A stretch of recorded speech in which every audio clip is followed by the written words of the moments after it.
ഇന്ന് നമ്മൾ നോക്കാൻ പോകുന്ന 9ാം ക്ലാസ് ഇംഗ്ലീഷിലെ മെറ്റേണിറ്റി എന്ന് പറയുന്ന ചാപ്റ്ററാണ്.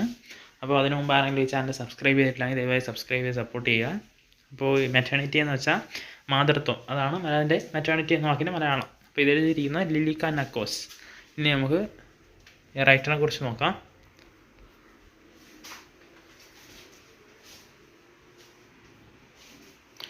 Lilika Nakos was a Greek novelist, journalist and short story writer. She was one of the first women writers of modern Greek prose and for many years the only woman in Greek journalism. She is best remembered of her story collection titled Children's Inferno, Stories of the Great Famine in Greece. One of her best known novel is Lost Soul. ഇപ്പോൾ ലിലിക്ക നാക്കോസ് എന്ന് പറയുന്നത് ഒരു Greek നോവലിസ്റ്റും റൈറ്ററും ഒക്കെയാണ്. അവരുടെ ഏറ്റവും പ്രധാനപ്പെട്ട അല്ലെങ്കിൽ ഏറ്റവും ഫേമസ് ആയ വർക്ക് എന്ന് പറയുന്നത് children's inferno, stories of the great famine in ഗ്രീസും അതുപോലെ തന്നെ അവരുടെ ഏറ്റവും മികച്ച നോവലുകളിൽ ഒന്നാണ് ലാസ്റ്റ് സോൾ എന്ന് പറയുന്നത്. ഇനി നമുക്ക് ചാപ്റ്ററിലോട്ട് പോകാം.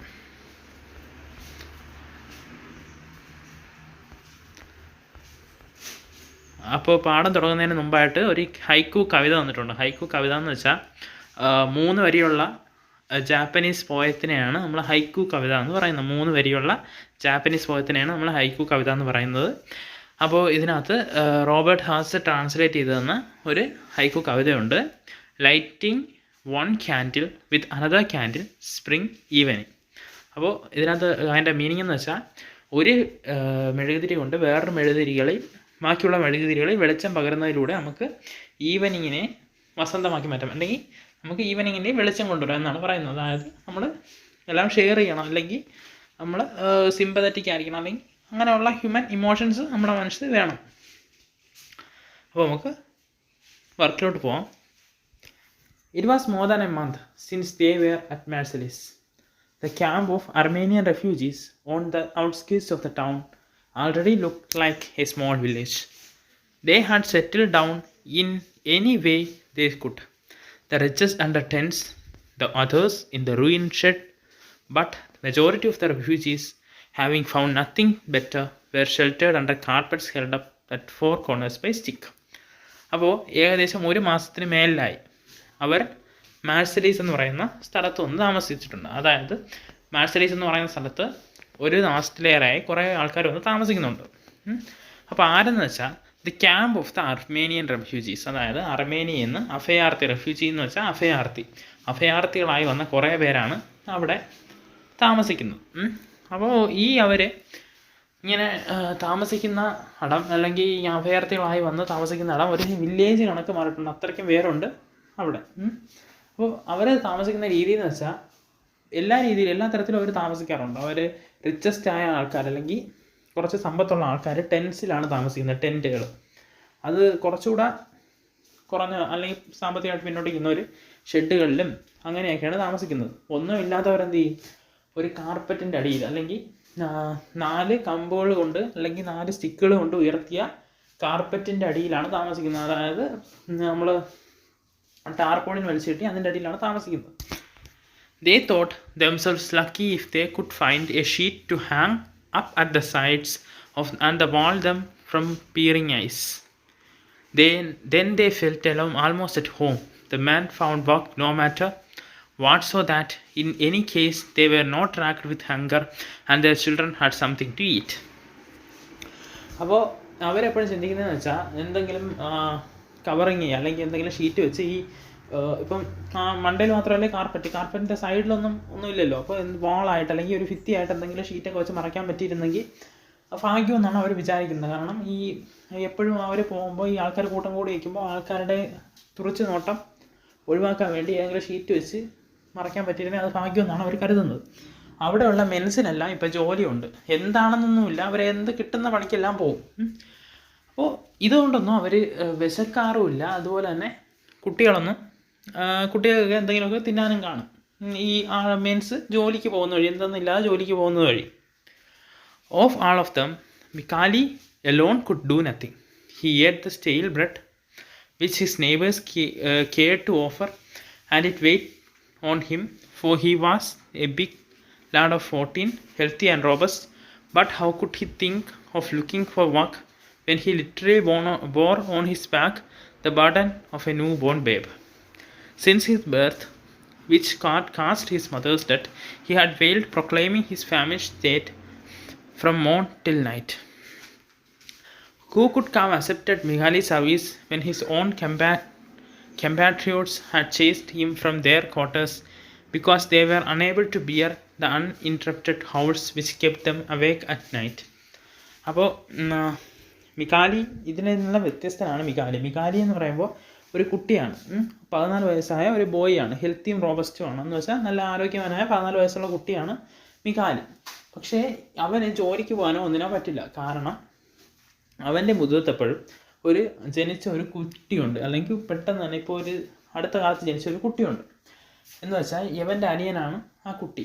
അപ്പം ഇവനെ കുട്ടിയെ പ്രസംഗിക്കുന്ന സമയത്ത് ഇവൻ്റെ അമ്മ മരിച്ചുപോയി. അപ്പോൾ ഇവരെ ഏറ്റെടുക്കാനോ അല്ലെങ്കിൽ ഒന്ന് നോക്കാനോ ആരും ബന്ധുക്കളാരും തയ്യാറാവുന്നില്ല. ഈ അപ്പുറത്തെ വീട്ടിൽ നിന്ന് കിട്ടുന്ന ഭക്ഷണം ഉപയോഗിച്ചാണ് ഇവർ ജീവിക്കുന്നത്. അപ്പോൾ ബന്ധുക്കളാരും തയ്യാറാവുന്നില്ല. കാരണം ഇവരുടെ ഈ കുട്ടിയുടെ കരച്ചിൽ അവർക്ക് അസ്വസ്ഥമായിട്ടാണ് തോന്നുന്നത്. Mikhali himself was dazed by these cries. His head was empty and he wandered about like a lost soul, dying from lack of sleep and weariness, always dragging about with him the defining burden that had been born for his misfortune and that had so badly chosen the moment to appear on his earth. Everybody listened to it with irritation. They had so many troubles of their own, and they all pitifully wished it would die. അപ്പോൾ മിഖാലിക്കും ഈ കരച്ചിലുകൾ അസ്വസ്ഥയാണ് ഉണ്ടാക്കുന്നത്. അവന് ജോലിക്ക് പോകാനോ ഒന്നിനോ അല്ലെങ്കിൽ ഉറങ്ങാൻ കൂടി ഈ കുട്ടിയുടെ കരച്ചിൽ കാരണം പറ്റുന്നില്ല. ഈ സമയത്ത് ഈ മിഖാലി കരുതുന്നത് എന്താണെന്ന് വെച്ചാൽ ഈ കുട്ടി അവന് ഒരു ബർഡനാണ്, അല്ലെങ്കിൽ അവനൊരു ഭാരമായിട്ടാണ് മിഖാലിക്ക് ഈ കുട്ടിയെ തോന്നുന്നത്. അതുമാത്രമല്ല, മിസ്ഫോർച്യൂൺ അല്ലെങ്കിൽ ഭാഗ്യമില്ലായ്മ, ഈ കുട്ടിയുടെ ഭാഗ്യമില്ലായ്മയും മിഖാലിയുടെ ഭാഗ്യമില്ലായ്മയാണ് ഇവൻ ജനിച്ചത്. കാരണം രണ്ടുപേർക്കും ഭക്ഷണമൊന്നുമില്ലാതെ ഇങ്ങനെ അലഞ്ഞു നടക്കുകയാണ്. അപ്പോൾ കാണുന്നവർക്കും അല്ലെങ്കിൽ ഈ സൗണ്ട് എപ്പോഴും ഈ കരച്ചിൽ കേൾക്കുമ്പോൾ അവർക്കും അസ്വസ്ഥയാണെങ്കിലും അവർ ദയപൂർവ്വം ആലോചിക്കും, ഈ കുട്ടി ഉടനെ തന്നെ മരിച്ചു പോകുമെന്ന്. കാരണം ഭക്ഷണമൊന്നും അത്രയും കിട്ടുന്നില്ലല്ലോ. But that did not happen for the newborn child, sought desperately to live and cry louder with its famished state. The distracted woman stuffed their ears and Mikhali wandered about like a drunken man. He hadn't a penny in his pocket to buy the infant milk, and not woman in the camp was in the position to give it the breast enough to drive one mad. അപ്പോൾ എല്ലാവരും ഈ കുട്ടി മരിച്ചു പോകുമെന്ന് പ്രതീക്ഷിക്കുന്നെങ്കിലും ഇവൻ ഈ കുട്ടി മരിച്ചു പോകുന്നില്ല. അയാൾ എപ്പോഴും ആ കുട്ടി എപ്പോഴും ഇങ്ങനെ ഡെസ്പറേറ്റായി കരഞ്ഞുകൊണ്ടിരിക്കുകയാണ്, ഭക്ഷണത്തിന് തേടി ഇങ്ങനെ കരഞ്ഞുകൊണ്ടിരിക്കുകയാണ്. അപ്പോൾ ഈ കരച്ചിൽ കേട്ട് ഹ്യൂമൻസ് എല്ലാം ചെവി പൊത്താറുണ്ട്. പക്ഷേ ആരും ഈ കുട്ടിയെ സഹായിക്കാൻ തയ്യാറല്ല. മിഖാലി ഇതെല്ലാം കാരണം ഒരു വട്ട് പിടിച്ച് ഇങ്ങനെ ഡ്രങ്കൺ അല്ലെങ്കിൽ ഒരു കള്ളുകൂടിയനായ മനുഷ്യനെ കണക്കി ഇങ്ങനെ അലഞ്ഞ് നടക്കുകയാണ്. കാരണം ഈ ഭക്ഷണമൊന്നും കൊടുക്കാൻ പറ്റുന്നില്ല. ഈ അവസ്ഥ തന്നെ മതിയല്ലോ ഒരാളെ ഭ്രാന്തനാക്കാനാണ് എന്ന് ചോദിക്കുകയാണ്. One day, unable to bear it further, Mikhali went to other side of the place where the Anatolians were. They also had fled from Turkish massacre in Asia Minor. Mikhali had been told that there was a nursing mother there who might take a pity on his baby, so there he went full of hope. അപ്പോൾ ഒരു ദിവസം ഇതൊന്നും സഹിക്കാൻ വയ്യാതെ മിഖാലി അപ്പുറത്തെ സൈഡിലുള്ള, അതായത് ഈ സ്ഥലത്തിൻ്റെ നേരെ എതിരുള്ള ഒരു സ്ഥലത്തേക്ക് പോയി. അവിടെയാണ് അനാറ്റോളിയൻസ് എന്ന് പറയുന്ന വിഭാഗക്കാർ താമസിക്കുന്നത്. അവരും ഇങ്ങനെ ഏഷ്യ മൈനർ അല്ലെങ്കിൽ ഏഷ്യയുടെ ഒരു ഭാഗത്ത് ടർക്കിഷ് മസാക്കർ, തുർക്കിയുടെ മസാക്കർ എന്ന് വെച്ചാൽ കൂട്ടക്കൊലയുടെ ഭാഗമായിട്ട് ഇവിടെ നിന്നും അഭയാർത്ഥികളായി ഒളിച്ചോടിയവരാണ്. അപ്പോൾ അവരുടെ ഇടയിൽ ഒരു നഴ്സിംഗ് മദർ ഉണ്ടെന്നും അവർക്ക് ദയ തോന്നി ഈ കുട്ടി ഏറ്റെടുക്കും എന്നുള്ള പ്രതീക്ഷയോടുകൂടിയാണ് മിഖാലി പോകുന്നത്. Their camp was like the same misery. Old women were crouched on pallets on the ground. Barefooted children played about in pools of dirty water. അപ്പോൾ അവിടെ ചെന്നപ്പോഴാണ് മിഖാലിക്ക് ഇത് മനസ്സിലായത്. അവരുടെ ക്യാമ്പിനെ പോലെ തന്നെയാണ് ഇവിടത്തെയും ക്യാമ്പ്. ഈ ഓൾഡ് വുമൻസ് എല്ലാം ഭയങ്കര ദുരിതത്തിലാണ് താമസിക്കുന്നത്. അതുപോലെ തന്നെ കുട്ടികളെല്ലാം ചെളിവെള്ളത്തിൽ ഇങ്ങനെ പൂളുകളാക്കി കളിക്കുകയാണ്, അല്ലെങ്കിൽ സ്വിമ്മിംഗ് പൂൾ പോലെ ചെളിവെള്ളത്തിൽ ഇറങ്ങി കളിക്കുകയാണ്. As he approached, several old women rose to ask what he wanted. But he walked on and stopped only at the opening of a tent. From the interior of the tent came the sound of A vailing infant. അപ്പോൾ അവിടെ എത്തിയപ്പോൾ ഒരുപാട് old women's ഇങ്ങനെ ചോദിച്ചു, എന്താ വേണ്ടത്. അപ്പോൾ ഇവൻ ഇങ്ങനെ നടന്ന് അവസാനം ഒരു ടെൻറ്റിൻ്റെ ഓപ്പണിങ്ങിൽ ചെന്നാണ് നിൽക്കുന്നത്. ഇവർ ചോദിച്ചിട്ടൊന്നും മറുപടി പറയാതെ ഒരു ടെൻറ്റിൻ്റെ ഓപ്പണിങ്ങിൽ ചെന്നാണ് നിൽക്കുന്നത്. അപ്പോൾ ആ ടെൻറ്റിനകത്തുനിന്ന് ഒരു ഇൻഫാൻറ്റിനെ കരച്ചിൽ കേൾക്കുന്നുണ്ടായിരുന്നു. Have pity on this poor orphan and give him a little milk. I am a poor Armenian he said in Greek. അപ്പോൾ അവൻ അവിടെ ചെന്ന് പറഞ്ഞത് എന്താണെന്ന് വെച്ചാൽ ഗ്രീക്ക് ഭാഷയെ വെച്ചാണ് അവൻ സംസാരിക്കുന്നത്. Have pity on this poor orphan, ഈ അനാഥലിന് കുറച്ച് ദയുണ്ടായി അവന് കുറച്ച് മിൽക്ക് കൊടുക്കണം, ഞാനൊരു പാവപ്പെട്ട അർമേനിയനാണ് എന്നാണ് നമ്മുടെ മിക്കാലി അവിടെ ചെന്ന് പറഞ്ഞത്. And his appeal a lovely dark woman appeared. She held in her arms and infant blissfully sucking the maternal breast, its eyes half closed. അപ്പോൾ ഇത് കേട്ടാണ് ലവ്ലി ആയിട്ടുള്ള ഒരു ഡാർക്ക് വുമൺ വന്നത്. അപ്പോൾ അവരുടെ കയ്യിലൊരു കുഞ്ഞുണ്ട്. ഒരു കുഞ്ഞ് ഇങ്ങനെ ഇപ്പോൾ ജനിച്ച ഒരു കുഞ്ഞ് ഇങ്ങനെ പാല് കുടിക്കുകയാണ്, പകുതി കണ്ണടച്ച് പാല് കുടിക്കുകയാണ്. Let's see the kid. Is it a boy or a girl? Mikali's heart trembled with joy. Several neighbors had come closer to see, and they helped him to take from his shoulders the sack where the baby brother was held. With curiosity they leaned over. He drew back the cover. അപ്പോൾ ആ സ്ത്രീ എന്താണ് ചോദിച്ചതെന്ന് വെച്ചാൽ കുഞ്ഞിനെ കാണട്ടെ, അത് ആൺകുട്ടിയാണോ പെൺകുട്ടിയാണോ എന്ന് ചോദിച്ചു. അപ്പം ഇത് കേട്ടപ്പോൾ മികാലിക്ക് ഭയങ്കര സന്തോഷമാണ്, ഇപ്പോൾ അവനെന്തെങ്കിലും കിട്ടും എന്നുള്ള സന്തോഷമായി. അങ്ങനെ ഈ കുറേ നെയ്ബേഴ്സ് എല്ലാം കൂടെ വന്ന് ഈ മിക്കാലിയുടെ ബാക്കി കെട്ടിയിരിക്കുന്ന ഈ കുട്ടിയെ ഇങ്ങനെ അഴിച്ചെടുത്ത് വെച്ചു. The woman gave vent to various cries of horror. The child had no longer anything human about it. The head had become enormous, and the body of an incredible thinness was all shriveled up. And as until then it had sucked only its thumb, it was all swallowed. It was dreadful to see. Mikali himself draw back in night. അപ്പോൾ ഈ കുട്ടിയെ കണ്ട പാടെ എല്ലാവർക്കും പേടിയായി. കാരണം അവൻ്റെ തലയെന്ന് വെച്ചാൽ ഭയങ്കര വലുതായിട്ടിരിക്കുകയാണ്. ഒന്നും കഴിക്കാത്തത് കൊണ്ട് തന്നെ അവൻ്റെ തല അതേ സൈസ് ഇരിക്കുന്നുണ്ട്, ബാക്കി ശരീരം മൊത്തം ഉണങ്ങി ഒരു വല്ലാത്ത പരുവത്തിലാണ് ഇപ്പോൾ ഈ കുട്ടി. അവൻ ഈ ജനിച്ചത് മുതൽ ഈ തമ്പ് അല്ലെങ്കിൽ ഈ തള്ളവെള്ളം മാത്രം സക്ക് ചെയ്തുകൊണ്ടിരിക്കുകയാണ്, അവന് ഫുഡൊന്നും അങ്ങനെ കിട്ടുന്നില്ല. അപ്പോൾ ഇത് കണ്ട് മിക്കാലിക്ക് വരെ പേടിയായി. All of them together chased him away, threatening. His eyes filled with tears. He went off, bearing the little child still wailing in his hunger. അപ്പോൾ ഇത് കണ്ട് എല്ലാവരും ഇവനെ ഭീഷണിപ്പെടുത്തി അവിടെ നിന്ന് വിരട്ടി ഓടിക്കുകയാണ് ചെയ്തത്. അപ്പോൾ ഈ മിക്കാലിക്ക് ഇപ്പോഴും അറിയാൻ വയ്യ എന്ത് താൻ ചെയ്യണം, ഇനി എന്ത് ചെയ്യണമെന്ന് അറിയാൻ വയ്യ. There was nothing to be done. The child was condemned to die of hunger. Mikali felt himself immensely alone and lost. A chill ran up his spine at the thought that he was carrying such an unlucky child. He slumped down in the shadow of his shed. It was still very warm. അപ്പോൾ മിക്കാലിക്ക് ഇനി ഒന്നും ചെയ്യാനില്ല. അപ്പോൾ ഇനി ഈ കുട്ടി വിശപ്പ് കാരണം മരിക്കുകയുള്ളൂ. മിക്കാലിക്ക് തന്നെ വല്ലതും എല്ലാം നഷ്ടപ്പെട്ട് ഇങ്ങനെ ഒരു വല്ലാത്തൊരവസ്ഥയിലാണ് മിക്കാലി നിൽക്കുന്നത്. അപ്പോൾ ഈ സമയത്ത് വല്ലാത്ത ഒന്നും ചെയ്യാനില്ലാത്ത അവസ്ഥയിൽ വല്ലാത്തൊരവസ്ഥയിലാണ് മിക്കാലി അവിടെ നിൽക്കുന്നത്. The country spread out before him in arid, waste land covered with refuse. Noon rang out somewhere. The sound reminded him that he had eaten nothing since the day before.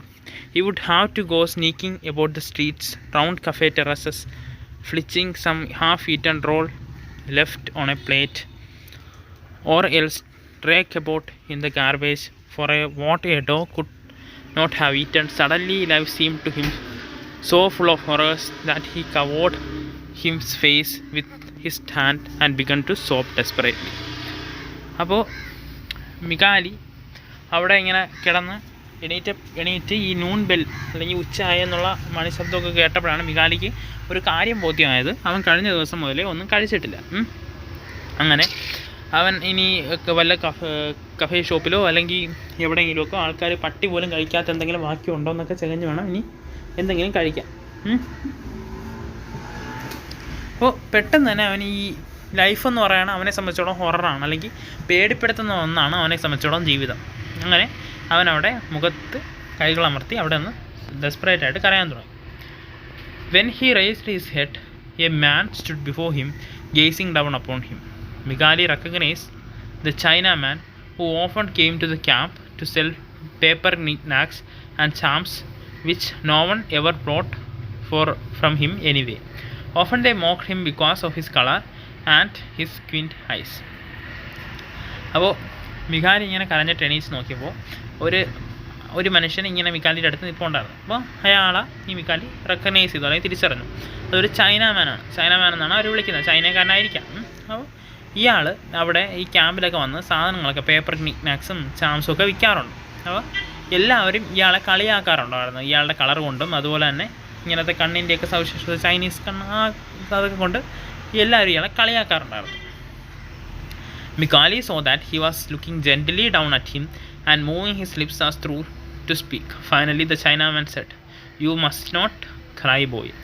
അപ്പോൾ മിക്കാലി ഇയാളെ നോക്കിയത് മിക്കാലിക്ക് മനസ്സിലായി, ഇയാളൊരു ഒരു ആശ്വസിപ്പിക്കുന്ന തരത്തിലുള്ള നോട്ടമാണ് ഇയാൾ നോക്കുന്നത്. അതുപോലെ തന്നെ എന്തോ പറയാൻ ശ്രമിക്കുന്നുണ്ട്. അങ്ങനെ ഫൈനലി ഈ ചൈനാമാൻ പറഞ്ഞു, "you must not cry boy, നീ ഒരിക്കലും കരയരുത്." "Then timidly come with me." അങ്ങനെ എന്നിട്ട് അടുത്ത് പറയാണ്, എൻ്റെ കൂടെ വരൂ. Mikali's only answer was to shake his head negatively. He longed to flee. He had heard so many horrors about the cruelties of Orientals. Yet the man remained there and did not budge. So being in great distress, Mikali followed him. What more awful thing could happen to him? As they walked along, he stumbled weakly and almost fell with the child. The Chinaman came to him and taking the baby in his arms, tenderly pressed to him. അപ്പോൾ ഈ മിക്കാലി ഈ Chinaman പറഞ്ഞത് കേട്ട് കൂടെ പോകാൻ ആദ്യം തയ്യാറാവുന്നില്ല. നെഗറ്റീവായിട്ട് തല ഇങ്ങനെ കുലിക്കുകയാണ് ചെയ്തത്, അതായത് വരുന്നില്ല എന്നുള്ള അർത്ഥത്തിൽ. പക്ഷേ ഇനി കാരണം ഇങ്ങനെ പറയാൻ കാരണം ഈ ഓറിയൻറ്റൽസ് അല്ലെങ്കിൽ ചൈനീസ് ആൾക്കാരുടെയൊക്കെ ക്രൂരതകൾ ഒരുപാട് മികാലി കേട്ടിട്ടുണ്ട്. പക്ഷേ വേറൊരു വഴിയില്ലാതെ മികാലി ചൈനീസുകാരുടെ അടുത്ത് കൂടെ പോകാനാണ് തീരുമാനിക്കുന്നത്. കാരണം ഇനി എന്ത് കൂടുതൽ സംഭവിക്കാനാണ്? ഇപ്പം മികാലിക്ക് പരമാവധിയിലാണ് നിൽക്കുന്നത്, ഇനി എന്ത് സംഭവിക്കാനെന്നുള്ള തോട്ടിൽ മികാലി കൂടെ പോവുകയാണ്. അപ്പോൾ പെട്ടെന്ന് മികാലി ഇങ്ങനെ കുഞ്ഞു ബേക്കിയുണ്ടല്ലോ, കുഞ്ഞിനെയും കൊണ്ട് വീഴാറായി. അപ്പോൾ ഈ ചൈനീസ് മാൻ ചെന്ന് ഈ കുഞ്ഞിനെ അവൻ്റെ ആ ചൈനീസ് മാൻ്റെ കയ്യിലെടുത്ത് ഇങ്ങനെ ആശ്വാസപൂർവ്വമൊക്കെ പിടിക്കുകയാണ്. They crossed several empty lots and then the man took a little lane that led them to a sort of wooden cabin surrounded by a very small garden. He stopped before the door and clapped his hand twice. A few light steps inside and a tiny person came to open the door. Seeing the men, her face reddened and then happy smile lit it up. She made a brief courtesy to them. As Mikali remained there, hesitatingly rooted to the threshold, the Chinaman said to him, "Come in, then. Do not be afraid. This is my wife." അപ്പോൾ ഇങ്ങനെ ഒരുപാട് ഇങ്ങനെ സ്ഥലത്തൂടെയൊക്കെ നടന്ന് അവസാനം Chinese മാൻ ഒരു ഗാർഡനിലൂടെയും മറ്റേ വഴി കൂടെയൊക്കെ നടന്ന അവസാനം ഒരു വീട്ടിൻ്റെ ഫ്രണ്ടിലെത്തി, ഡോറിൻ്റെ ഫ്രണ്ടിലെത്തി കൈ കൊട്ടി, 2 പ്രാവശ്യം കൈ കൊട്ടി. അങ്ങനെ കുറച്ച് സ്റ്റെപ്സൊക്കെ ഇങ്ങനെ ഇറങ്ങി വന്ന് ഒരു പൊക്കം കുറഞ്ഞ ഒരാൾ ഈ കതവ് തുറന്ന് അവർ തമ്മിൽ എന്തൊക്കെയോ ഇങ്ങനെ സംസാരിച്ച് അവസാനം മികാലി ഈ ചൈനാമാൻ ക്ഷണിക്കുകയാണ്. എന്നിട്ട് പറയുകയാണ്, "കമിൻ ദെൻ, കയറി വരൂ, ഇത് പേടിക്കേണ്ട കാര്യമില്ല, ഇതെൻ്റെ ഭാര്യയാണെന്ന് പറഞ്ഞു. Mikali went into the room. Rather large it seemed, separated in the middle by a colored paper screen. It was also clean and neat, though very poor looking. In the corner he noticed a wicker cradle. "That is my baby," said the young woman, cocking her head graciously to one side and smiling at him. "He is a very tiny and very beautiful. Come and see." ഈ റൂമിനകത്ത് കയറിയപ്പോൾ റൂമൊക്കെ വലുത് തന്നെയാണ്, പക്ഷെ പകുതിയിൽ ഇങ്ങനെ paper screen വെച്ച് മറച്ചിട്ടുണ്ട്. അവിടെ എല്ലാം ഒരു റിച്ച് ലുക്കൊന്നുമില്ല, പാവപ്പെട്ട ഒരു ലുക്കാണെങ്കിലും വൃത്തിയൊക്കെ ഉള്ള ഒരു സ്ഥലമാണത്. അങ്ങനെ അതിൻ്റെ അറ്റത്തേക്ക് ഈ കുഞ്ഞുങ്ങളെ സൂക്ഷിക്കുന്ന ഒരു തൊട്ടിലുണ്ട്. ആ തൊട്ടിലേക്ക് എന്നിട്ട് ആ സ്ത്രീ പറയുകയാണ്, ആ യങ്ങുമ്മൻ പറയുകയാണ്, അതിൻ്റെ കുട്ടിയാണ്, തിന്നാണെങ്കിലും ടൈനി ചെറുതാണെങ്കിലും നല്ല ബ്യൂട്ടിഫുള്ളാണ്, വന്നൊന്ന് കണ്ടു നോക്കാൻ പറയുകയാണ്.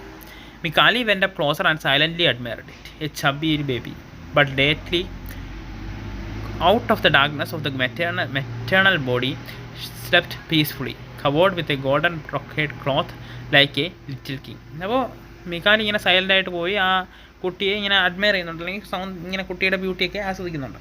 അപ്പോൾ അങ്ങനെ അവൻ അവിടെ സമാധാനമായിട്ട് ഒരു ഗോൾഡൻ ക്ലോത്തിൽ ഇങ്ങനെ പൊതിഞ്ഞ് അവൻ സമാധാനമായിട്ട് ഒരു കുഞ്ഞ് രാജാവിനെ കണക്ക് ഉറങ്ങുകയാണ്. Then the husband called his wife over. He told her to sit on the straw mat. Without a word, he sat down on her lap, the little famished one. Bowing deeply before her, the woman leaned over with astonishment and drawn back the covering in which child was wrapped. It appeared to her in all its skeletonic horror.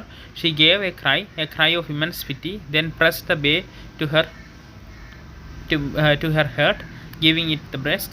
Then, with gesture of modesty, she brought forward a flap of her robe over the milk-swollen breast and the poor glutinous infant sucking there. അപ്പോൾ എന്നിട്ട് ഈ husband എന്ത് ചെയ്യുന്നത് വെച്ചാൽ ഈ വൈഫിനെ വിളിച്ചിട്ട് ആ മാറ്റിലോട്ട് അല്ലെങ്കിൽ സ്ട്രോ മാറ്റിലോട്ട് ഇരിക്കാൻ ആവശ്യപ്പെട്ടു. അപ്പോൾ ആ വൈഫ് അവിടെ ഇരുന്ന് അതിലേക്ക് ഈ കുട്ടിയെ കൊടുക്കുകയാണ്. ഈ ഇങ്ങനെ വിശന്ന് പറഞ്ഞിരിക്കുന്ന ഈ കുട്ടിയെ കൊടുക്കുകയാണ്.